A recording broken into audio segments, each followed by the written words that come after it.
बिहार में नालंदा विश्वविद्यालय था, बिहार में विक्रमशिला विश्वविद्यालय था, तो ये लोग और तुम्हारे लोग आपस में मुकाबला करेंगे? नहीं करेंगे। इनकी भाषा तुम्हारी भाषा नहीं चल पाएगी। ये लोग तेज हैं, इस बात को मानना होगा। आज आप कहीं जाइए, IAS IPS कहाँ के हैं? बिहार मुल्क के। कंपनी के मैनेजर कहाँ के हैं? बंगाल के हैं। तो भैया हम स्वीकार करते हैं, आपके साथ हमारा टक्कर नहीं होगा। हम लोग बाबू तभी बनेंगे जब मेरी भाषा में बात होगी, मेरी भाषा में पढ़ाई होगी। जब मेरी भाषा को प्रोत्साहन किया जाएगा। और लगातार साजिश के तहत, बहुत योजना तहत हमारी पहचान को मिटाने का प्रयास किया जा रहा है। क्योंकि हम कोल्हान में हैं, पटमदा कोल्हान में आता है ना। एगो उदाहरण देंगे पटमदा कॉलेज का। सबसे पहले आपको हम बताते हैं, विनोद बिहारी महतो विद्यालय धनबाद में बना, ठीक है? आपको मालूम होगा वहाँ के जो स्टूडेंट हैं कुड़माली पढ़ने वाले, हमको लगता है यहाँ की भाषा कुड़माली है, क्योंकि हम देखें सर्टिफिकेट में लिखा हुआ था। तो कुड़माली पढ़ने वाले स्टूडेंट लगभग 20 किलोमीटर पैदल चले। 20 किलोमीटर पैदल चल के 5 नहीं 10,000 स्टूडेंट आए यूनिवर्सिटी और बोला कि सर विनोद बाबू के नाम पर विश्वविद्यालय है, तो विनोद बाबू की माँ की भाषा कुड़माली है, पढ़ाइए। संथाली है, पढ़ाइए। फोरठा है, पढ़ाइए। लेकिन आज तक सुनवाई नहीं हुई, आज तक सुनवाई नहीं हुई। आज तक वे लोग तरस रहे हैं। लेकिन आपको पता है पटमदा कॉलेज में मात्र 8 स्टूडेंट है मैथिली पढ़ने वाला। पटमदा कॉलेज में मात्र 8 स्टूडेंट है मैथिली पढ़ने वाला। कई गो? 8 गो, गिन के 8 गो। कितना खर्चा हुआ है पता है? 4 करोड़ 37 लाख। RTI की रिपोर्ट है, बगल में पटमदा कॉलेज है, जाके पता कीजिएगा। 4 करोड़ 37 लाख रुपया खर्च 8 गो स्टूडेंट पे हुआ है। अभी कौन स्टूडेंट? तोरना है बहरिया मैथिली, वह बहरिया भाषा। 8 गो। सोचिए क्या साजिश हो रही है, सोचिए आपको मिटाने की क्या साजिश हो रही है कि 8 गो, मात्र 8 गो, गिन के 8 गो पढ़ने वाले हैं, उनको 4.5 करोड़ रुपया खर्चा करती है। और आपकी भाषा में पढ़ने वाले लाखों स्टूडेंट हैं, लेकिन कोई सुनवाई नहीं। इसका भी रीजन है, आप लोग 9वां क्लास पढ़े, 9वां या 10वां में इतिहास में फ्रांस और वियतनाम का कहानी होगा। फ्रांस और वियतनाम का कहानी होगा, थोड़ा याद कीजिएगा। क्योंकि विनोद बाबू भी बोले थे पढ़ो और लड़ो, जब तक पढ़िएगा नहीं लड़ नहीं पाइएगा। तो उस कहानी में क्या है कि वियतनाम में फ्रांस का दबदबा था। भले वो वियतनाम देश था, लेकिन फ्रांस के लोगों का दबदबा था। जैसे झारखंड में बिहार, यूपी, बंगाल का दबदबा है, तो वियतनाम का दबदबा, वियतनाम में फ्रांस का दबदबा था। फ्रांस के लोग वियतनाम के स्टूडेंट को जानबूझकर फेल करते थे, वियतनाम के स्टूडेंट को जानबूझकर फेल करते थे, ताकि नहीं लोग पढ़ेगा ना नौकरी मांगेगा। तो वही हाल हमारा है, हमारी भाषा में अब तक पढ़ाई नहीं हो रही है। और एक बात हम संदेश यही देना चाहेंगे, आप लोग की जो भी मातृभाषा है, हमको लगता है आप लोग भी थोड़ा थोड़ा भूलने लगे हैं। हमको रिपोर्ट मिला कि आप लोग की जो मातृभाषा है, माँ की भाषा, जैसे कहीं मुंडारी है, कहीं संथाली है, कहीं कुड़माली है, तो यहाँ कुड़माली है, वो आप भूलने लगे हैं। देखिए बंगला आप जानते हैं, अच्छी बात है, उड़िया भी जानते हैं, अच्छी बात है, लेकिन माँ की भाषा को मत भूलिएगा, नहीं तो बहुत नुकसान होगा।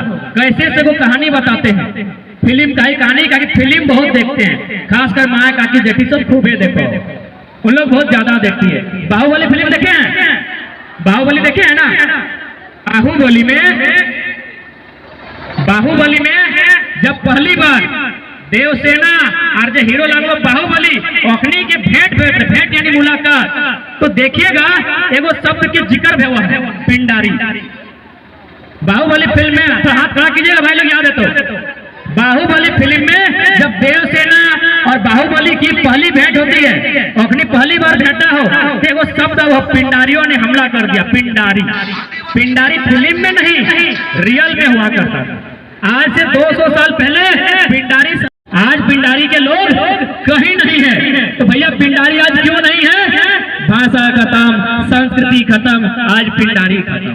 तो इसलिए आपसे निवेदन करेंगे, आप जिस भाषा को बोलते हैं बोलिए, कोई दिक्कत नहीं है, लेकिन लिखने का प्रयास अपनी माँ की भाषा में कीजिए। कानूनी मान्यता अपनी माँ की भाषा को दीजिए। और इसके लिए हम कहना चाहेंगे, आपको यदि सीखना है ना, इसके लिए हम कहना चाहेंगे, यदि आपको सीखना है ना तो आप लोग मुसलमान भाई लोग से सीखिएगा।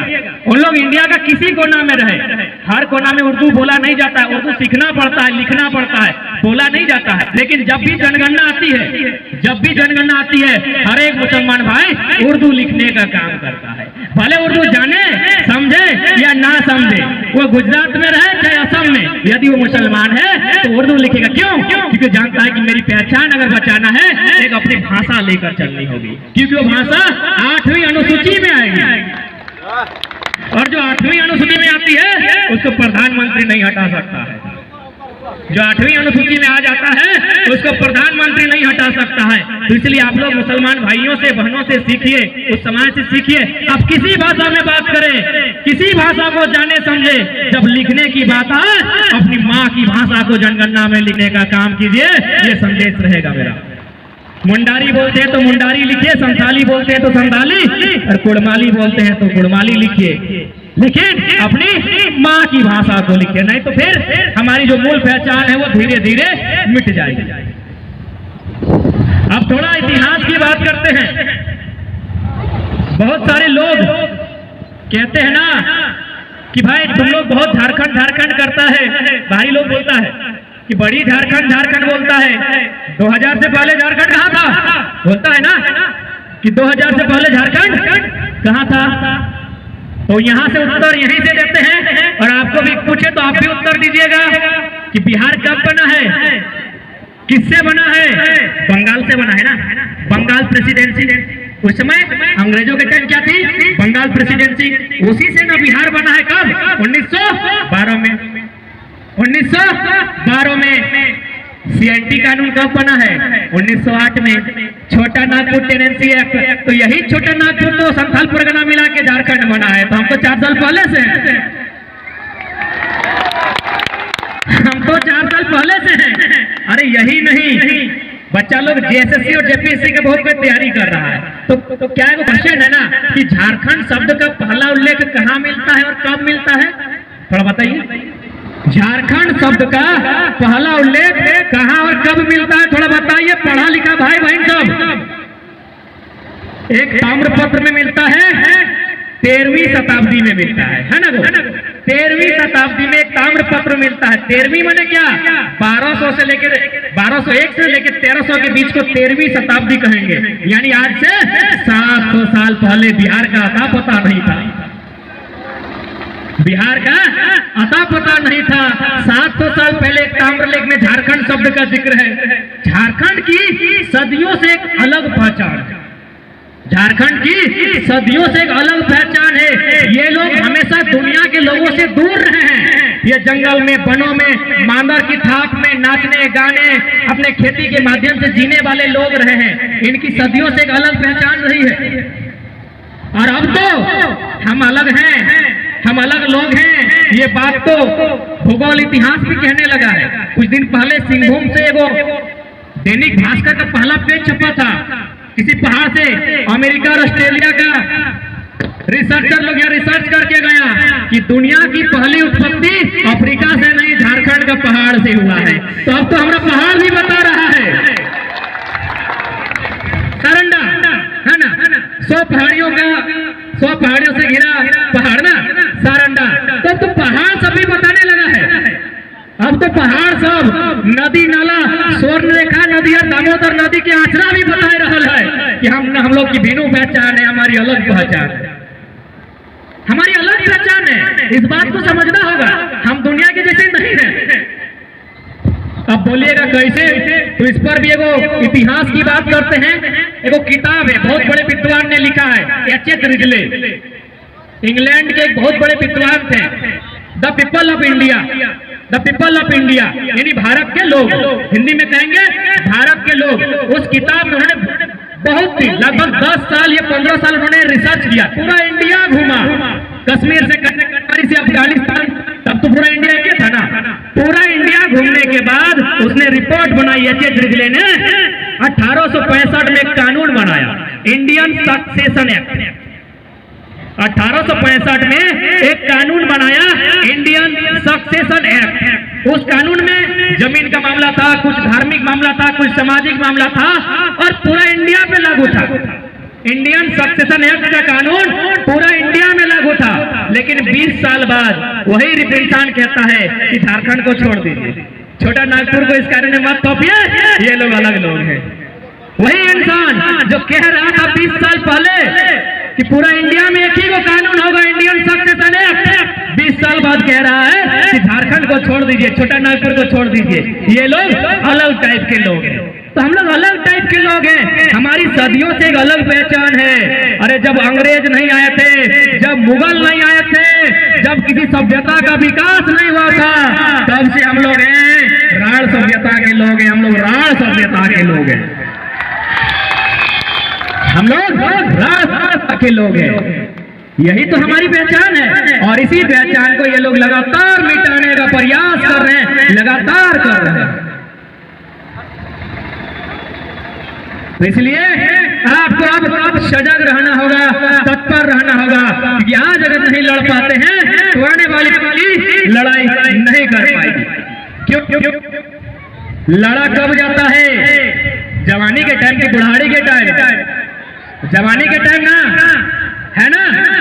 तो भाई झारखंड 21 साल का है, जवान तो अभी हुआ है, झारखंड अभी ना जवान हुआ है, तो लड़ने का टाइम। अच्छा एक बात बताइए, बेटा बाप से प्रॉपर्टी कब मांगता है? जब वो शादी करता है।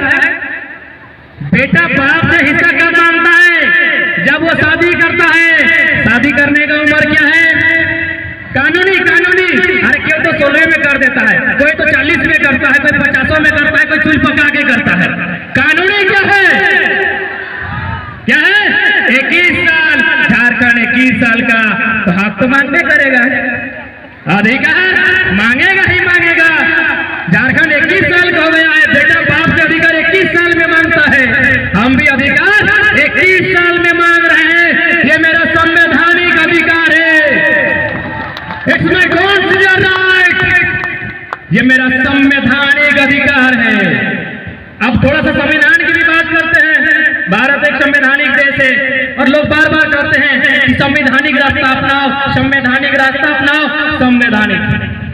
तो आपको जानकारी होनी चाहिए, भारत के संविधान में मूल 395 अनुच्छेद है। उन अनुच्छेद में ऊपर नीचे आगे दाएं बाएं हो सकता है, संसद कर सकती है, लेकिन 12 गो अनुसूची है, उसमें प्रधानमंत्री भी नहीं कर सकता है।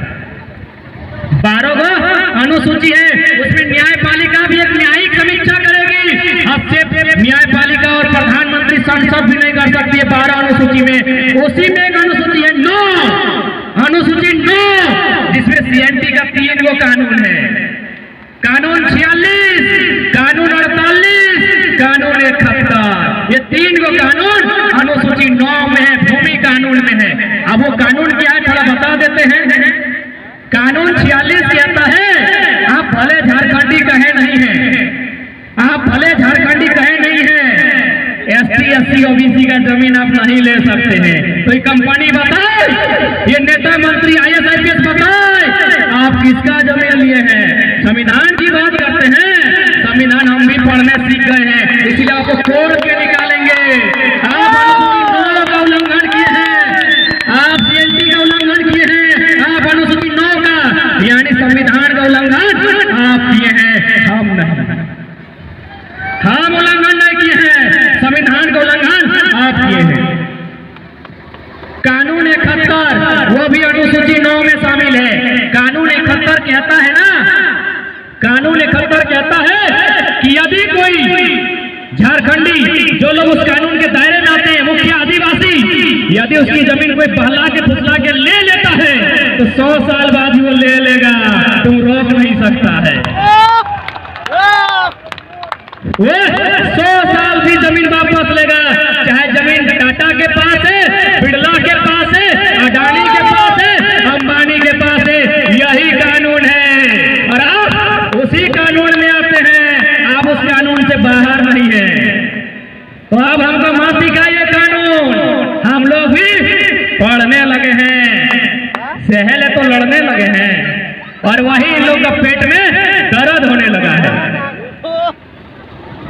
ये लोग कहते हैं ना कि कि अरे भाई कोई कहीं भी जा सकता है। दो चार आदमी बात भी बोलता है कि कोई कहीं भी जा सकता है, रह सकता है, जमीन खरीद सकता है। तो बोलना ना कि तुम जाके नागालैंड में जमीन कीन के दिखाओ ना, हम पूरा झारखंड तो तुमको दे देंगे। और हम लोग साइनाइड का गोली खा के मर जाएंगे, स्वर्ण रेखा नदी में डुबकी लगा के मर जाएंगे। तुम नागालैंड कीनो, पूरे झारखंड तुमको दे देंगे। क्योंकि नागालैंड में कानून है, भारतीय संविधान, इंडियन कॉन्स्टिट्यूशन आर्टिकल 371A 371 आती है, नागालैंड नागाओं का होगा, किसी के बाप का नहीं होगा। नागालैंड के लिए अगर प्रधानमंत्री भी कानून बनाएगा ना, तो विधानसभा से पूछेगी कि बनाएंगे कि नहीं बनाएंगे। सांसद भी विधानसभा से पूछेगी कि बनाएंगे कि नहीं बनाएंगे। और आप बात करते कोई कहीं भी रह सकता है, गलत बात है। आप आधा पढ़े हैं, 371A पढ़िए, बी भी पढ़िए। बी में अरुणाचल प्रदेश, वहां भी कोई जमीन नहीं ले सकता है।